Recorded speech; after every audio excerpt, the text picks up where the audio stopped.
అమ్మవారు అన్నమాట. అండ్ మీరు ఇప్పుడు చిరంజీవి గారు అంటే చిరంజీవి గారు ఫస్ట్ మూవీ కూడా మీతోనే కదా? అవును, అప్పటికి నాకు ఒక 20-25 మూవీస్ అయిపోయి. బట్ ఆయన చేసిన ఫస్ట్ మూవీలో మీరు సో ఎలా ఉండేది ఆయనతో? ఆయన అక్కడ అంటే ఆయన జర్నీ కూడా కంప్లీట్ గా మీరు చూసుంటారు చాలా దగ్గర నుంచి. సో ఆయన ఒక ఆర్టిస్ట్ గా వచ్చి మెగాస్టార్ అయింది. సో ఆయనతో వర్కింగ్ ఎలా ఉండేది? వెరీ నైస్ అండి. ఒకటే మనం ఏం చూసామంటే ఒక డెడికేషన్ అండ్ హార్డ్ వర్క్ ఆయన దగ్గర. ఆ డెడికేషన్ చాలా చాలా ఉంది కాబట్టి అంటే ఈరోజు మీరందరూ చూసేది ఒక మెగాస్టార్గా చూశారు. కానీ ఒక మెగాస్టార్ అవ్వడానికి ఆయన ఆ జర్నీలో ఆయన ఎంత స్ట్రగుల్ అయ్యి ఉంటారు, ఎంత కష్టపడి ఉంటారు. ప్రతి మనిషి సక్సెస్ అనేది ఓవర్ నైట్ ఎవరికి రాదు. అలా రాదని నేను అనుకుంటున్నాను. వచ్చిన వాళ్ళు కూడా ఎవరు లేరు అలాగా. సో ఈరోజు మీ ముందు ఇలా నేను కూర్చొని మాట్లాడుతున్నాను అని అంటే కూడా ఆ 152 సినిమాలకి నా హార్డ్ వర్క్, మా మదర్ హార్డ్ వర్క్, మళ్ళీ రీఎంట్రీలో నా హార్డ్ వర్క్, అలాగే ఇండస్ట్రీ మాకు ఇచ్చిన సపోర్ట్. ప్రతి ఆర్టిస్ట్కి ఎవరైనా తీసుకోండి మీరు ఒక సక్సెస్ ఏమంటే మనం it is not a single out. నేనే అని నేను చెప్పను, లేదా చిరంజీవి గారు నేనే అని ఆయన చెప్పలేరు, ఎవరు చెప్పలేరు. ఇట్ ఈస్ ఒక producer, director, it is a kind of ఒక టీమ్తో కూడుకున్న పని. ఇవన్నీ కాకుండా ఇవన్నీ ఒక పక్క పెడితే ప్రేక్షకులు ఆ సక్సెస్ రేట్ మాకు ఇవ్వకపోతే ఇంకెక్కడుంటాం చెప్పండి. సో ఇదంతా ఒక ఎత్తు అయితే ప్రేక్షకులు ఆర్టిస్టులని ఆదరించడము, వాళ్ళకి సక్సెస్ రేట్ ఇవ్వడము, వాళ్ళు ఇంకా ఒక 4 సినిమాలు చేసేలాగా చేయడానికి దోహదపడింది డెఫినెట్గా ప్రేక్షకులని అంటాను. ఇప్పుడు ఒక మూవీ సూపర్ డూపర్ హిట్ అయింది అనుకోండి, టూర్స్కి వెళ్తూ ఉంటారు, అంటే ప్రజలను కలుస్తూ ఉంటారు, అలా అభిమానులు. అప్పట్లో ఎలా ఉండేది? అంత దానికి అటువంటిది ఏమీ లేదండి. సక్సెస్ మీట్లు ఎప్పుడు చేయలేదు. కాకపోతే లైక్ 100 days కానీ 150 days కానీ లేదా 300 days అలాగా ఒకసారి వైజాగ్ లేదా నెల్లూరు, విజయవాడ లేదా రాజమండ్రి అంటే ఒక్కొక్క ఫంక్షన్కి ఒక్కొక్క ఊర్లో వెళ్ళి చేయడం ఆనవాళ్ళు. అంటే ప్రజలు మనకి ఇంత సక్సెస్ ఇచ్చారు కాబట్టి. కానీ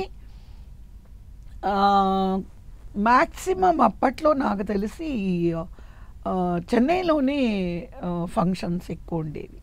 ఇండస్ట్రీ అంతా అక్కడ అంటే 300 days కానీ ఇది కానీ ప్రేమాభిషేకం కానీ కొన్ని మూవీస్ మేము హైదరాబాద్లో చేసాము అలాగా. సో డిపెండ్స్ ప్రొడ్యూసర్ గారికి ఎక్కడ చేయాలి అనిపిస్తుందో. సో అలాగా కానీ ప్రేక్షకులకి చాలా దగ్గర అవుతాం. అంటే ఇప్పుడంటే ప్రతి దగ్గర మనం కలుస్తూ ఉంటాం, కానీ అప్పుడు ఇండస్ట్రీ అంతా చెన్నైలో ఉండేది, చాలా రేర్ గా.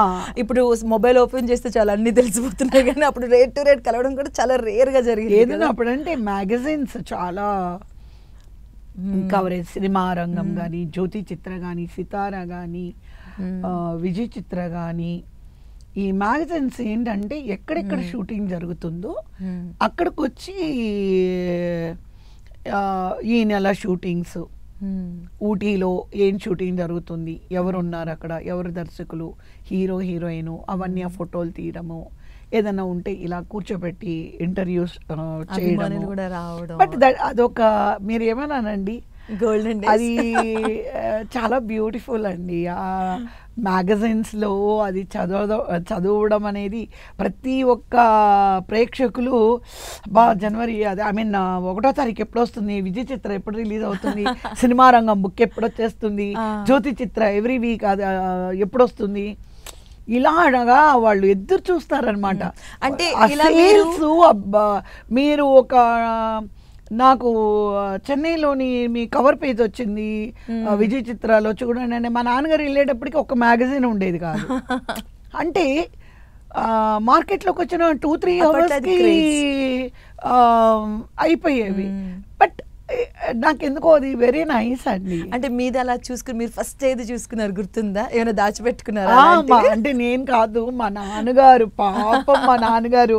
అంటే మేము ఎప్పుడు షూటింగ్స్లో బిజీగా ఉంటాం కదా, నాన్నగారు మార్కెట్కి వెళ్ళి అన్నీ ఆయనకి అప్డేటెడ్స్ ఉంటాయి కదా, సో మార్కెట్కి వెళ్ళి మ్యాగజైన్స్ తీసుకొని ఆ కవర్ పేజ్లో నా ఫోటో ఉందంటే అది కట్ చేసి పెట్టడము, అలాగే లోపల ఏదైనా నా ఇంటర్వ్యూ వచ్చిందంటే అవన్నీ కట్ చేసి అవి నాన్నగారు తమ్ముడు ఆల్బమ్ లాగా తయారు చేసేవారు.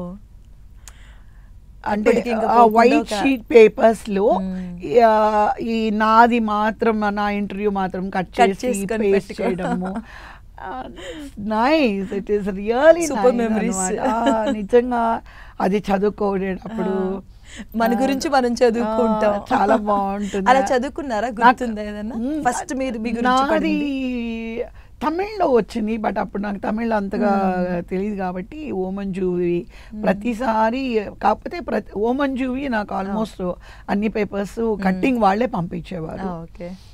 అలాగే సిరిసిరిమవ్వ షూటింగ్ విశేషాలు కానీ ఇవన్నీ కూడా నాకు బాగా గుర్తున్నాయి. తర్వాత విజయ్ చిత్రాలోని నా ఇంటర్వ్యూస్ వేయడము, నా ఫోటోగ్రాఫ్స్ వేయడము, ఇట్ ఈస్ నైస్. అంటే మొన్న నాకు అంటే నాకు ముందే తెలుసుంటే మీకు అవన్నీ పేపర్ కట్టింగ్స్ ఎవరో నాకు పంపించారు అప్పటి విజయ్ చిత్రాలోని నావి. అప్పుడు స్విమ్మింగ్ కాస్ట్యూమ్స్ లోని ఫోటోలు, తర్వాత మైథలాజికల్ ఫోటోగ్రాఫ్స్ అవి ఏవో మ్యాగజైన్వి, మరి ఎవరు భూషణ్ అనుకుంటా నాకు కొన్ని మ్యాగజైన్ ఫొటోస్ పంపించారు.